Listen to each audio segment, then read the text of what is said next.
Welcome back to another episode of Two Plain Sports. It's been quite a long time since I've said those words, but it's good to be back. Brandon and I have been on a bit of a hiatus. He had to go do some training stuff for his job, and with the move, just for myself, just kind of getting reacclimated to daily life in a new time zone and in a new area. So I think we're back. We will be getting on a regular release schedule. Believe we ended up deciding on Tuesday, Friday, right, Yep. for our Yeah. releases. Um, so for the rest of the off season, we'll be talking about basically what we expected of Oklahoma, any news, and some fun videos, and then once we get into the season, previews and post game stuff um, for you is coming for you guys. So make sure you subscribe, like, comment, share the video. We promise we're back for good this time. No more hiatuses, and let us know what you want to hear about over the next few weeks before college football starts again, because we are not far away from Sooner football. It's right 15 around the days. corner. Yeah, we're 15 so days. close. So today, what we're going to talk about is a little SEC preview, and we're going to take a little bit of a different approach here.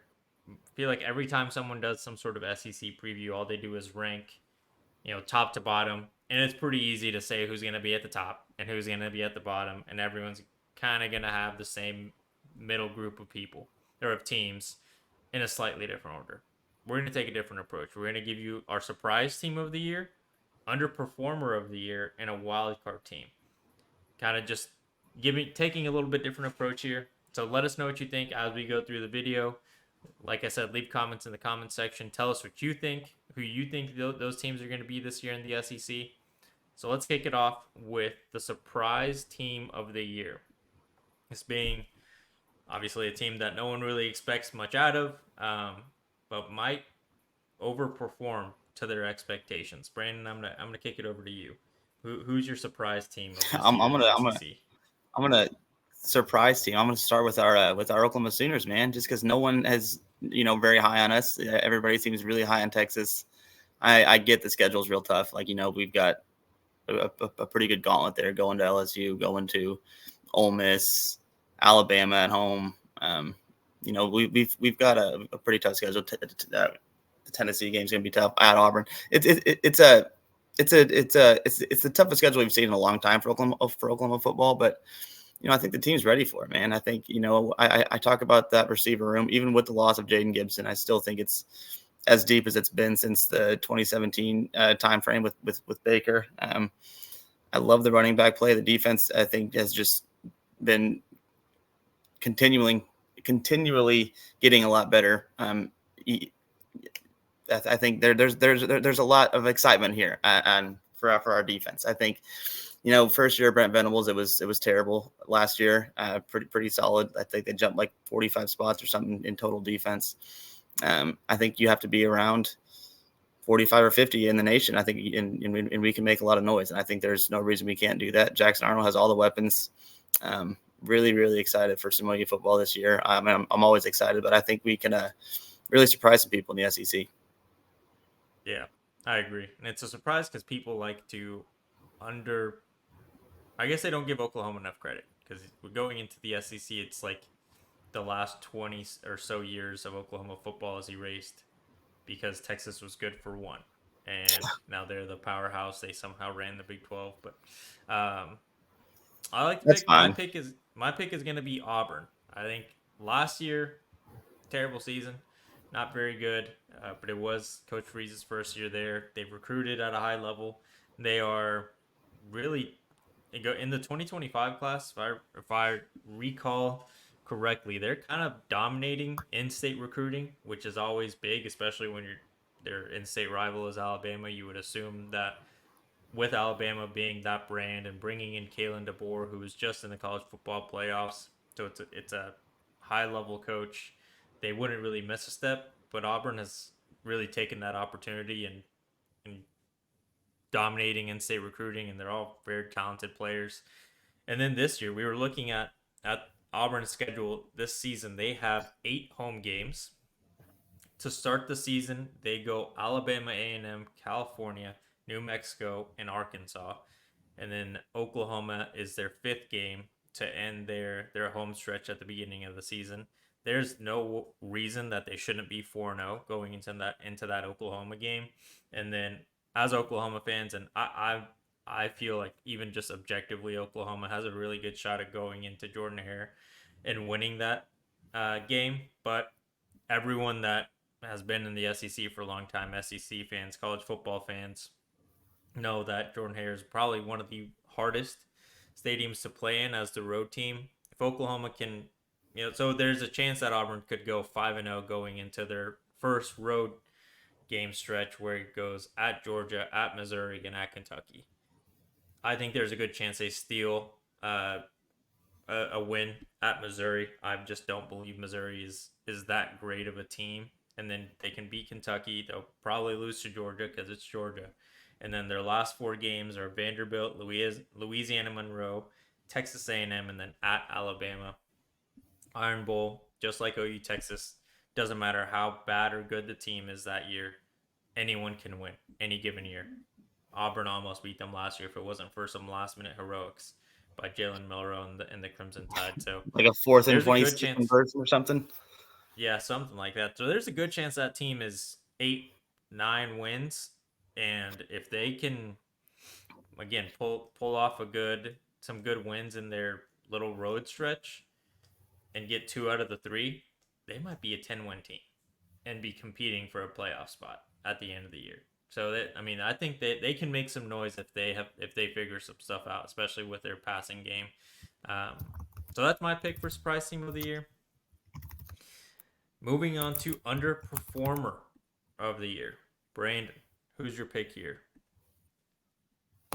I don't really know if it even counts as an underperformer at this point because they've been terrible the last couple of years, but I'm gonna go Florida. They're a team that everybody, they're supposed to be good. They're Florida. They're the swamp, all that, and they're terrible. I think their head coach is going to be gone after this season. He's got 2 5-7 seasons under his belt at Florida. That's not the expectation there. I just don't see it getting any better for them. I don't really trust Graham Mertz at quarterback. They lost ETN to Georgia. I just don't think that they are going to be very good. And again, I don't know, how high they're supposed to be picked in the conference. I think they're like picked 12th in the preseason. So the expectation is not that high anyway, but I wouldn't be shocked if they're, even a little further down, maybe 14, 15 or something. I just I don't believe in Florida at all. Yeah, it's tough to believe in that team when they haven't really been what everyone feels Florida should be. Uh, Typically, my pick is gonna be LSU. Last year they had one of the worst defenses in the country. I just double checked myself. It was ranked 105 in total defense in the 2023 season. They can't stop a nosebleed. That is as bad as Oklahoma defenses were under Lincoln Riley. And we all know that when you have a defense like that, you have to have one of the best offenses in the country to even have a chance at winning. I don't know if LSU has that. I know we've talked about it. They have a really good offensive line, a lot of returning starters, a lot of some guys where there's a good chance that they can be Joe Moore award winning unit. But they come in with a brand new quarterback, brand new skill players, brand new running back. There's a lot of new, and they didn't bring in a ton of guys through the transfer portal and on the defensive side of the ball. They bring in talent recruiting wise, but it's inexperience. They're still growing. I don't think they're gonna absolutely suck because it's still a Brian Kelly team, but they're not gonna be a 10, 11 win team. I think there's a real chance that they're in the 8, 7, 8 wins, and just losing in like heartbreak fashion, where the inexperience is going to get to them. The defense being that bad might not be good. Is going to be a situation where if their offense can't score, they're kind of in a shit position to really get any further. And it's about getting Garrett Nussmeyer and all those new weapons some time to develop. and maybe 2025 is the year where they come back and are the LSU that has been under Brian Kelly over the last couple of seasons. And the last category here, wild card team of the year. Brandon? So I'm going to go similar to your Auburn pick. I'm picking Tennessee, but also I like their schedule a lot. It's pretty favorable. They got Nico, the big 5-star quarterback. He's got three really really talented wide receivers. Brew McCoy, Squirrel White. But the schedule, yeah, it's nice for them. They start with Chattanooga, so they'll hammer them. Then NC State, they should win that one. Then Kent State. Then they come to Oklahoma. I think that game's going to be a battle. I think two very young quarterbacks, two good head coaches. Should be a lot of fun for us in that game. Hopefully we pull it out. But then they go to Arkansas, Florida. So even if they drop the Oklahoma game, they're 5-1. I think they beat both Arkansas and Florida. They'll probably lose to Bama, get to 5-2, but then they have Kentucky and Mississippi State. They're 7-2. Then they lose to Georgia, 7-3. But then they finish at UTEP and Vanderbilt. If they take care of the games that they should win, they're a 10-win team. They're 10-3 if they just win the games that they're supposed to win. That Oklahoma game potentially a toss up if they if they do find a way to beat us. I think they're in a 11-win team. I mean that's definitely playoff talk for Tennessee there. There's I think just a very good schedule. Josh Heupel continues to get better. I think every single year that he's the head coach of that team. Nico, if he is as advertised, I think the Vols are going to be real good. Yeah, and to sprinkle in there to help your case, they last year they had the 32nd ranked defense in the country, and they're returning what everyone sees as the best and potentially a guy that can be in the number one draft pick spot in the next NFL draft in James Pierce. Mm-hmm. Last year he had 10 sacks, which didn't lead the country, but it was top 5 in the country. He was tied for third, I think, with a few other guys. So, like, dude is really talented if he can be what he was last year. Tennessee, if their offense can meet the expectations of a Heupel offense, can be dangerous. They're a Uh, dangerous team, but yeah. yeah, my wild card team is actually your surprise team. It's Oklahoma. Uh, Probably for similar reasons. I think when you look at the schedule, it's tough. Everyone's talked about it. Oklahoma has a tough schedule. When you listen to SEC pundits, that's what they talk about. If you listen to national media pundits, that's what they talk about when they talk about Oklahoma. It's a tough schedule, and it is. That's something that you don't have control over. But one thing that Brent Venables has always preached, and what this team has really been about since he got here, is setting an extremely high standard into what they want.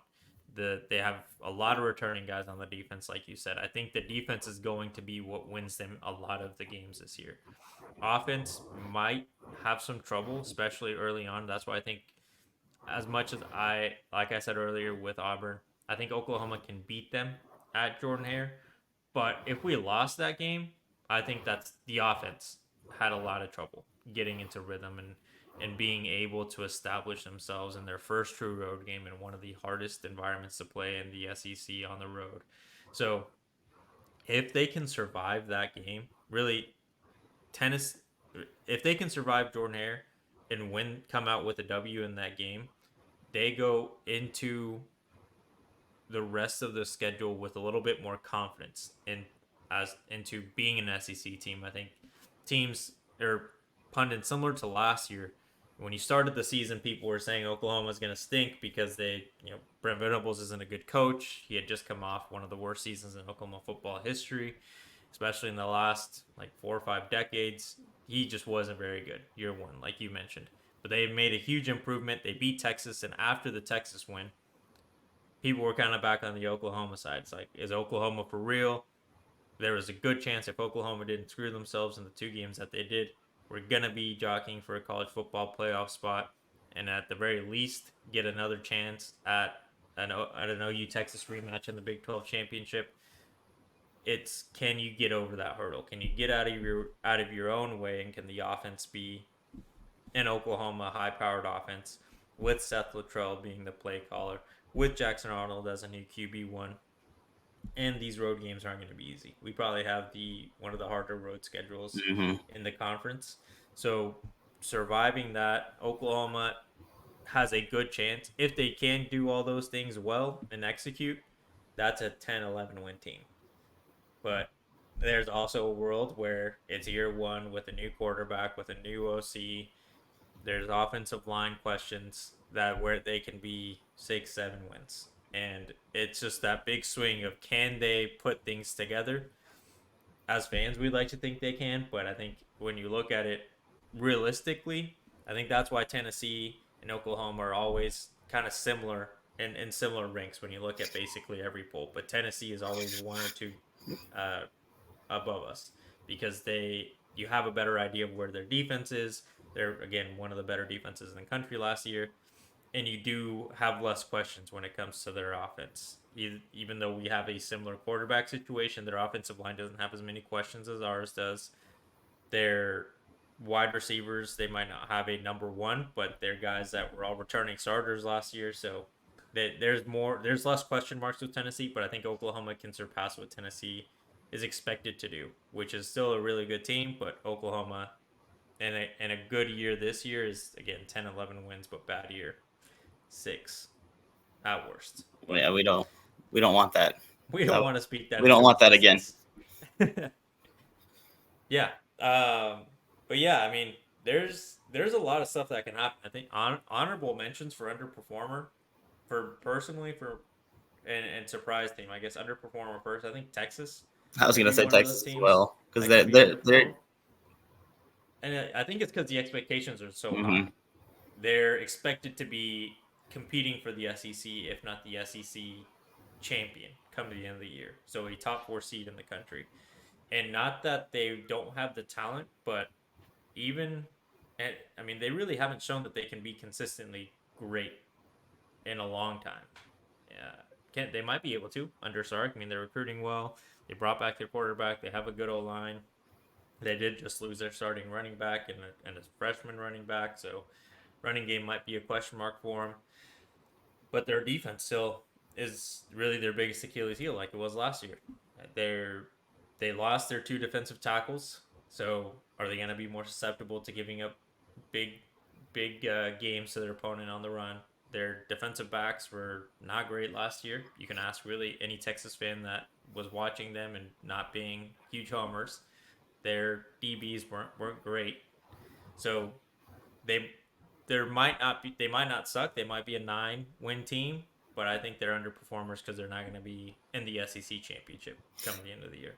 they've got a really favorable schedule too. You know, going to the SEC, they gave Oklahoma the real tough one, in Texas is I mean, it's relatively easy. They have us and Georgia, uh, easily their two toughest games of the season. I mean, they get like Florida, Mississippi State, Vanderbilt.